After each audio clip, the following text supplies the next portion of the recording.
তো বন্ধুরা দেখো মশলা গলে গেছে, দেখতেই পাচ্ছ মশলা কিন্তু গলে গেছে।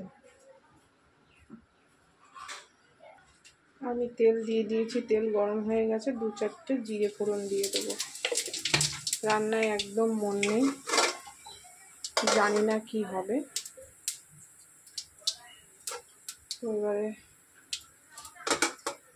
এগুলো তো ভাজা হয়ে গেছে, মশলাটা তোমার দিয়ে দিই, দিয়ে একটু ভেজে নিই।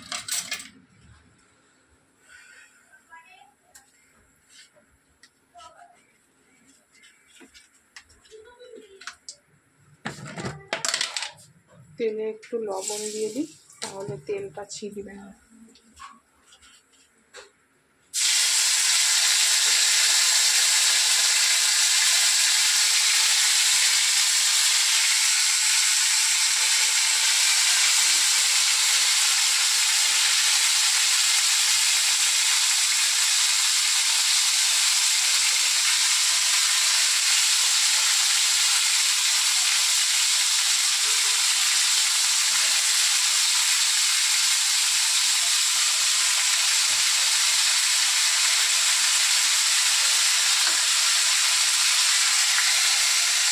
বন্ধুরা দেখো, হলুদ দিয়ে সেটা কষবে, তারপরে সব কিছু দেবো।